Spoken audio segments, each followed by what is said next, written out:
Hello, friends, and welcome to another episode of Chai Talk with Wajatli for the Left Hook Substack, where I invite a subject matter expert who's far smarter than me to break down one or more than one big topic in 30 minutes or less. And today I have Nancy Levine Stern. She is a journalist. She is a former corporate executive recruiter, and she is the founder of impactivize.org, which showcases employers actually committed to DEI and consumer calls to action. And today I've brought her here because she's an expert on DEI, specifically DEI in the corporate world. And we want to talk about why America should bring back DEI to make America great again. And there actually are some, everyone might think, okay, there's some terrible news. Every day is a new terrible news. As we're recording this, Nancy, I sent you that link from the New York Times that says that the Trump administration, through the Department of Education, wants to withhold funding from public schools who are committed to DEI. Oh, so that means, African American history, any story or lesson that centers people of color and women and their struggle for equality. Some people are saying it's just a ruse to, dismantle public education. I think it's both. I think they actually want to dismantle public education and also erase people of color, women, LGBTQ, those who are disabled. As we set the stage, for those who don't know, what is DEI? Not Trump's definition, in reality.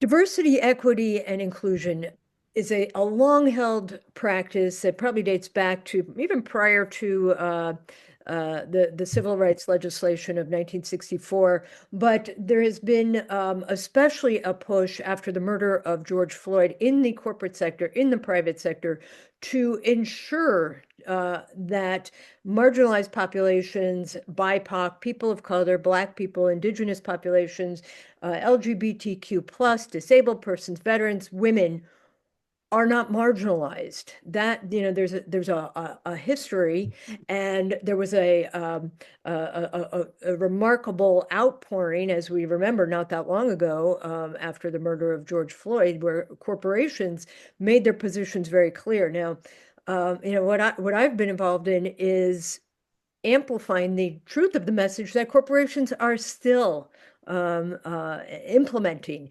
DEI strategies, because simply DEI is good for people, good for business. And that's the message that we don't hear as much. Yeah, we're going to talk about that, and we're going to dig deep. And like I said, this is actually going to be somewhat optimistic of a chai talk, because Nancy has kept all the receipts, and she sends me almost like every other day, here's another company that's doing the work. But, I want to, because what's common to you and me isn't common to everyone else. Can you break down Trump's definition of DEI and why they have made this central to not just their presidential campaign, which unfortunately was successful, but as like kind of, if you will, a Trojan horse for all their policies against universities, corporations, law firms, and now, as we see, unfortunately, public schools? Yeah. So Trump and his minions, the Trump administration, the federal agencies, state attorneys generals, are attempting to define DEI, diversity and inclusion initiatives, or equity initiatives, as illegal discrimination. And so at the heart of it, if you kind of unpack it, they're concerned about discrimination against white, straight, Christian males, essentially. I see You it as, said it, not me. You said it. that's how it, because if every other group is attacked and made illegal, then who do we have left? Who are they protecting, really? It's an effort to protect that. And it's true, I did say that might be a bit of an extrapolation, but with how they refer to this, I spend a lot of time poring over proxy statements. Large public corporations issue to their shareholders proxy statements, and opponents of DEI put forth proposals to shareholders, and in the language of that, it's to end illegal racial discrimination. That's how they define. That's their language. That there's racial discrimination against white people. I heard it in one of the proxy meetings or shareholder meetings at Disney, or maybe it's at John Deere, I think, actually. But they used the language of Well, the white population, they actually defined the population that they're protecting. One group did as the white population. So it's kind of everybody who isn't a white male straight Christian is. And just for the facts, because I've heard even some folks who are well intentioned, even some people Yeah, of color, even some people who benefit from DEI or in their positions without realizing because they're in DEI, like white women and disabled folks and veterans, they say, the woke, it's too much. They've gone too yeah, far. It should be based on merit. We need to do away with DEI and merit, merit, merit, and enough. Your yeah. response to that? Yeah. So that is a fallacy. Their argument is built on the fallacy that merit and diversity are mutually exclusive, that they are opposed. That is the core of their argument. But it's malarkey, it's baloney, and I won't swear on your show. You But can if you want. well, so one of our it's bullshit. One of our advisors is a woman named Sherry Dunn. She has her JD from the JD Pritzker School of Law at Northwestern. She just wrote a book published by HarperCollins. It's called Qualified. And the essence of the book is about debunking the myth that merit and diversity are diametrically opposed, are opposed to each other, because in fact the truth is otherwise, that diversity and inclusion practices really enhance merit-based hiring. I was a recruiter. I started at American Express Corporation when I was 23 years old, and I started recruiting, and what we looked for was it's always merit based. But in order to make meritorious hires, we have to look at the breadth of population. We can't narrow our population. It's such a basic. If you grow up in corporate human resources, I went to NYU Stern School of Business. It's like 101. It's human resources 101. Attract, retain, and hire the best possible talent. Attract, retain, hire. And motivate, yeah. And diversity practice, and corporations know this, CEOs know this, that diversity and inclusion practices enhance merit-based hiring. It's so simple. And so their argument is so fallacious and really built, it's a very flimsy argument, really. And the interesting thing is that corporate CEOs really recognize that it is a flimsy argument. And that is why in so far we've seen, I think, four annual shareholders meetings where these anti-DEI proposals have been brought to boards of directors for shareholder votes. The votes are getting crushed at Costco, at Apple, at John Deere, at Disney, and I think you mentioned we have Levi Strauss coming up, and Goldman Goldman Sachs.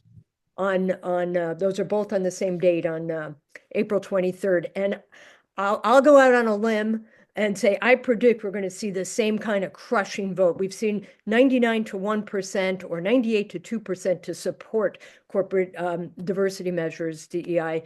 And the reason for that is it's such a simple business equation. And So, speaking about the business equation, I'm glad you talked about how it attracts a diverse pool.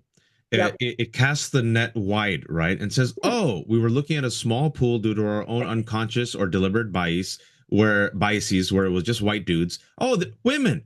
Oh, people of color. Oh, black people. Oh, okay. So if we bring in those folks, now we have access to those communities. Now we have new markets that we could sell our products to. This is good for business. right. Can you talk about how this is actually good for the color green, which rules this country? Yeah. Yeah. So the most obvious example is, and this has gotten a lot of press, is the contrast between Costco and Target. So in January, Costco announced they were an early AGM, that's the annual meeting of shareholders. They announced that they had received this proposal, an anti-DEI proposal from a right-wing nonprofit group, and that they were suggesting or urging their shareholders to reject the anti-DEI proposal. And that happened. So that vote happened on January 23rd. And there was a public support. There was a large public support, sort of grassroots for Costco. At the same time, Target announced it was scrapping its DEI in response to pressure. I'm not aware of actually a shareholder meeting, but there is as you know, there's significant pressure not only from the government but from both shareholder activists and also social media Yeah. influencers. Led by, I don't know if you know Robbie Starbuck. He is Yes. he takes credit for Walmart rolling back. He just, I don't know if it's widely spread. He just joined the Heritage Foundation Of course he did. as Of their course he capital did. market, and he's their capital markets expert, which is interesting because, to my knowledge, I looked at his LinkedIn page. He doesn't appear to have business expertise, doesn't appear to have spent time in a corporation, but he's their capital markets expertise. So he took, Talk to me more about merit. Are you right? yeah, Uh, right, exactly. and Heritage, just real quick for those who don't know, is the right wing conservative think tank, which is the the brain of Project 2025. Yeah, and another, which reminds me of another corporation. So Heritage Foundation is also targeting IBM with an anti-DEI proposal. I don't have the date right in front of me of the IBM shareholders meeting. I think it's in May. And IBM came out with strong language, reject the proposal.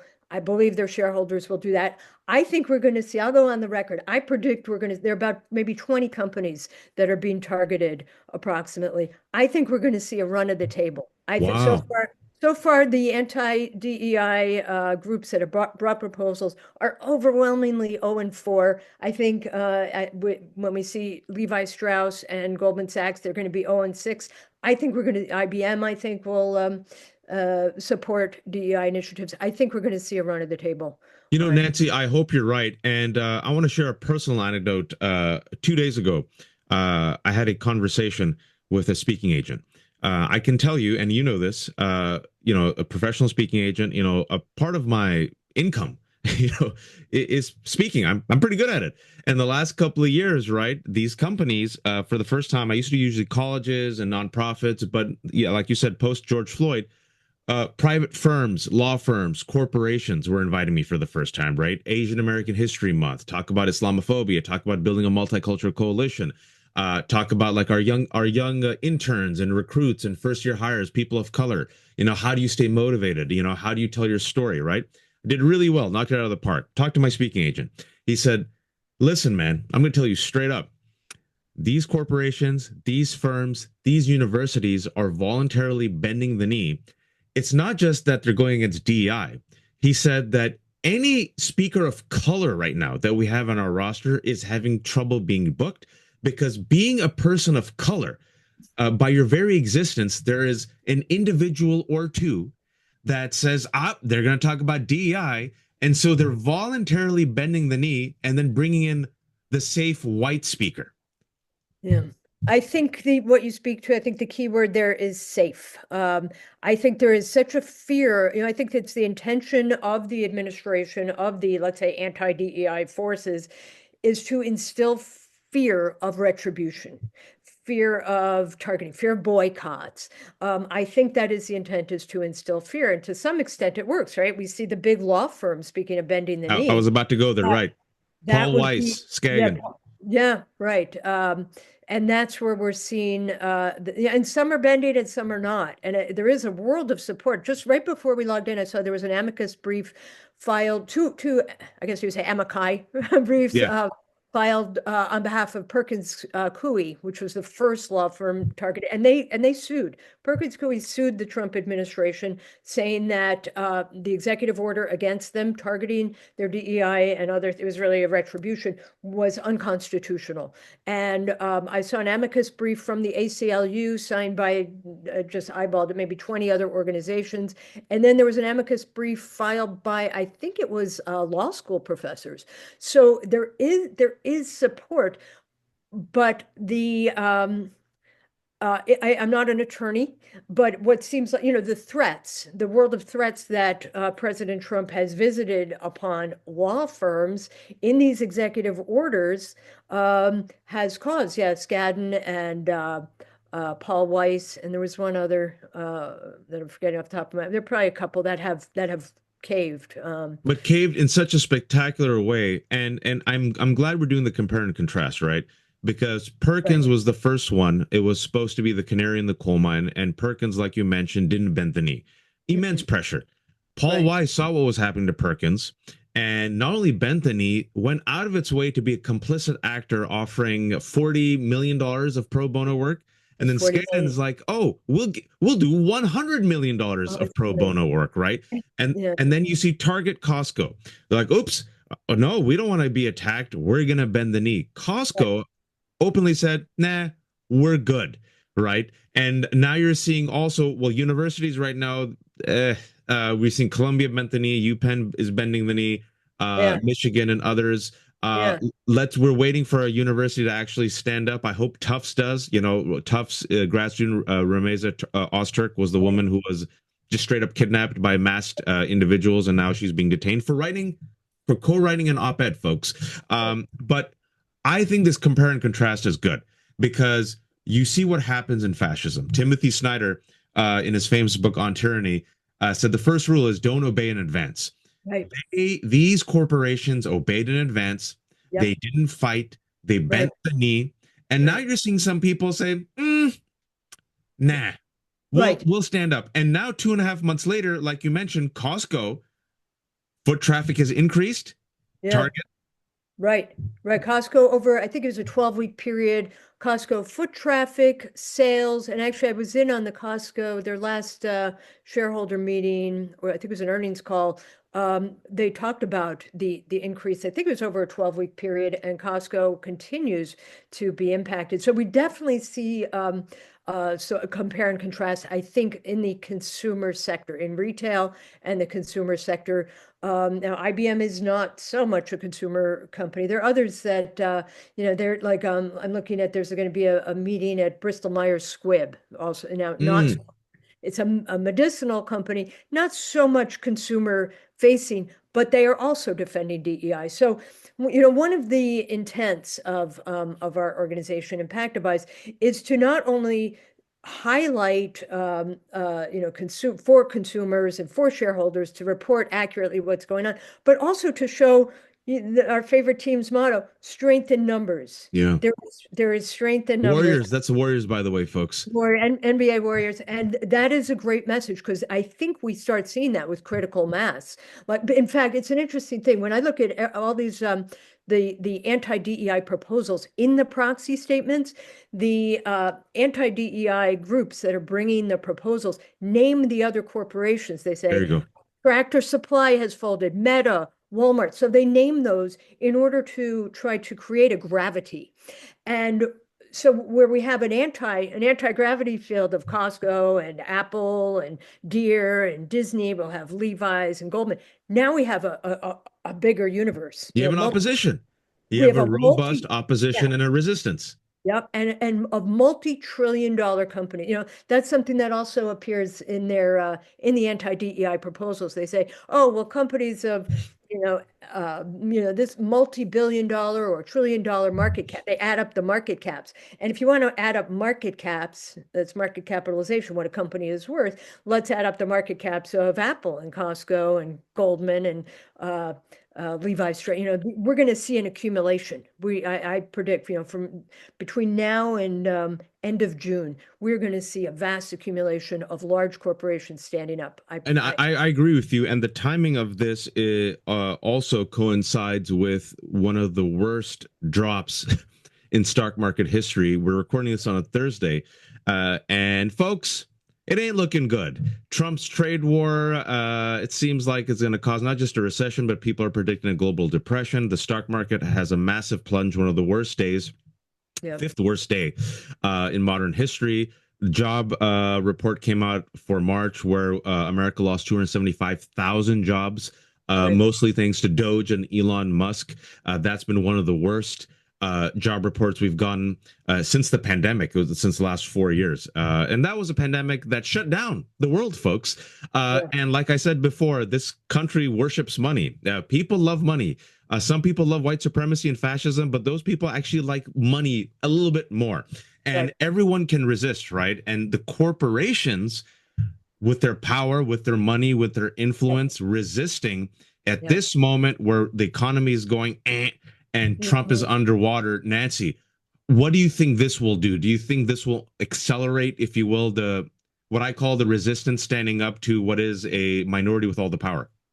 I think the resistance will rise up. What we're looking at now, I'm aware of the universities. I'm aware of this weekend, April 5th. There's a drive to hit the streets. So there are a lot of vectors that are rising up in the resistance. So the one that we're focused on is the corporate sector, which is also driven largely by consumers. Consumers are fighting back. They are spending. Something that we really appreciated and keep our eye on is in February, the NAACP released the Black Consumer Advisory, highlighting its in the Black community $1.7 trillion of spend a year. And so the Black community and their allies, in accordance with the advisory, are urged to spend their consumer dollars at businesses that support their values. And so we are increasingly seeing the consumer sector and the retail sector stepping up, and we're going to keep seeing that. So there are a lot of different vectors. So, but to your question, will there be pushback? I think this is one strong vector of pushback because consumers, we buy stuff. Buy in and boycott, right? Yeah, buy in and boycott. You So we're reward the company that does good, like Costco, and then you say, "All right, Target, if you're caving into hate, peace out." right. And so we're going to see more and more companies, I think, take a stand because that's where I think we're seeing the preponderance of mass, of trajectory and momentum.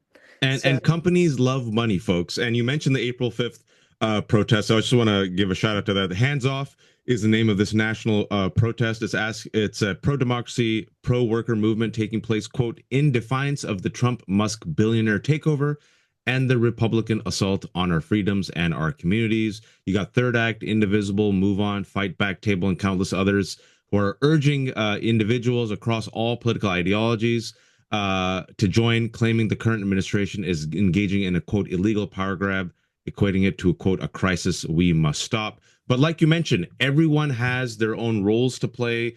There's verticals here that intersect. That's how you create a movement. And not just the corporate movement, it's huge. You got lawyers, you need journalists, you need elected officials, but yeah. also, Nancy, you mentioned something I think that's important. Now, I want to end on this note is individuals have power as well, right? Mhm. We spend. I Mhm. know we're saving consumer confidence in the economy is low right now, but nonetheless, we spend. We got to buy those Yeah, expensive as hell eggs and bread right, and right, milk. right. And you can make a statement and you Mhm. can reward and you can punish with your dollar. Right. Yeah, and one of our messages is it's not just Costco. Costco's gotten a lot of press, but at impactadvise.org, we have a list of more than 200 corporations that are standing firm on DEI, diversity, equity, and inclusion, even if by other names, maybe belonging and inclusion. But the practices are, in essence, the same. And it's Albertsons and Safeway, and there's a slew of consumer products companies. I can't name them all. Elf Cosmetics, Sephora. I mean, it goes on and on. Retail stores, consumer products, and that's where we can actually vote with our consumer dollars, and that is we also feel like that is very much, excuse me, in sync with the Black Consumer Advisory. Nancy, thank you so much. Shamelessly promote yourself before you leave. Yeah, so you can find our work at impactadvise.org. We are ramping up. We are supporting corporations, consumers, organizations in the private sector that are resisting and pushing back on diversity initiatives. Folks, strength in numbers to quote the Golden State Warriors. Playoff crunch. Hopefully they're in Hi, fifth place right now. Hopefully they stay there. Nancy, thanks so much for the work you're doing. thank you, Raj. I'm gonna link to you impactadvise.org. Nancy gives you the good news, which is necessary. She adds on these companies that are actually resisting, and people need to know because oftentimes you think you're in a silo, you're alone. No, folks, there's a lot of folks out there who want to resist. They're just afraid. But once you see people stepping out and surviving after taking the arrows, it builds courage. Yes. Hope and courage is transferable. It becomes contagious. Thank you, Nancy, for the work you're doing. Everyone, as always, take care of yourself, be kind to yourself, be kind to others, and please, oh, please, don't be a fascist. Take care.